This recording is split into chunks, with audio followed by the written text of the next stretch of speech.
You are watching Webfit News. So, you're thinking about working in New Zealand, but maybe feeling a little bit overwhelmed by the whole visa process? Yeah, you're definitely in the right place. In this guide from Webfit News, we're going to cut through all that confusion and give you a simple, clear roadmap for your 2025 work visa application. Look, we get it. You're dreaming of making that big move to Aotearoa, and it's an amazing goal. It's absolutely achievable, whether you're a seasoned pro in your field or you're just getting your career started. But then you look at the visa requirements, and suddenly you feel like you're staring at a mountain of paperwork, right? Well, that's exactly why we made this explainer, to take that mountain of confusion and turn it into a clear, straight path right to your goal. Okay, let's dive right in. Now, to keep things really simple, we're going to focus on the single most common path for workers coming to New Zealand. It's called the Accredited Employer Work Visa, or as you'll see it everywhere, the AEWV. You should think of this visa as pretty much the master key for your work journey in New Zealand. For most people, understanding how this one works is the most important first step you can take. And here's the great news. This whole visa, it really just boils down to 3 essential pieces. It's like a puzzle. If you can get these 3 pieces to fit together, you are well on your way. So let's break down those 3 pieces. First up, the accredited employer. This means your job offer has to come from an employer who's been pre-approved by the government to hire migrant workers. Second, the job rules. The job itself has to meet certain requirements for pay and skills. And third, and this is a big one, your skills match. This part's simple. Your personal experience and qualifications have to clearly line up with what the job asks for. That's pretty much it. Now, are there other ways to get a visa? For sure. There are things like partnership visas, working holiday visas, or post-study visas, and those are definitely worth looking into if they sound like they apply to you. But for this guide, we're keeping our focus locked on that main route, the AEWV. All right, so now that you know the what, let's talk about the how. We've laid out a simple step-by-step map to guide you all the way from the moment you get that job offer to the day your visa is finally approved. Your entire journey, from start to finish, can be broken down into 6 essential stages.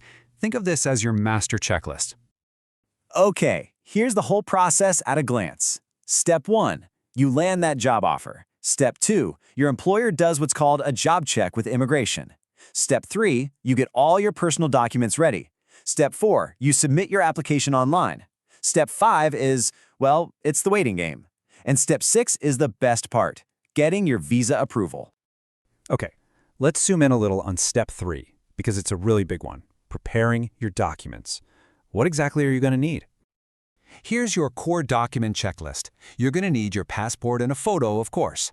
You'll also need the signed employment agreement, a detailed job description, and proof of your qualifications. Now, crucially, you'll most likely need police and medical certificates. My advice? Start the process for those as early as you possibly can, because they can often cause delays. You know, knowing the steps is one thing, but knowing how to avoid the common pitfalls? That's what can make an application really successful.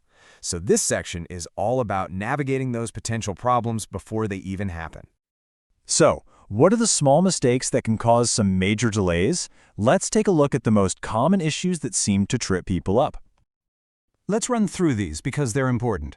First, double-check that your employer is accredited before you accept the offer.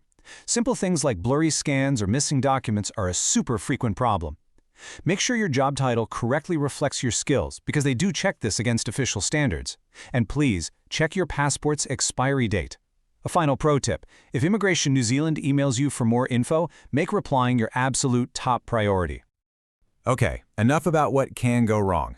Let's flip this around and focus on the simple things you can do to make your application go as smoothly and as fast as possible. You know, the single best piece of advice is just to be organized. Seriously, create one digital folder for every single document. Double-check every name and every date before you hit submit. Get those medical and police checks done early. And finally, just keep talking with your employer to make sure you're both on the same page through the whole process. We're almost at the finish line here. Let's pull everything together into one final checklist so you know exactly what your key takeaways and your next steps should be.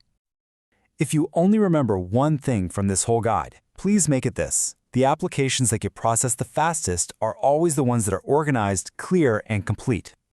Now, for one very important point of clarification, this guide is for your general understanding only. We here at Webfit News are journalists. not licensed immigration advisors. So for the most up-to-date rules, for all the forms and the fees, your single source of truth is the official government website. Always, always go directly to immigration.gov.nz to start your application. This explainer was brought to you by Webfit News. We really hope it's given you the clarity and the confidence to take that next step. For more news and helpful guides just like this one, be sure to visit us at webfitnews.com. Stay organized, and we wish you the very best of luck with your application.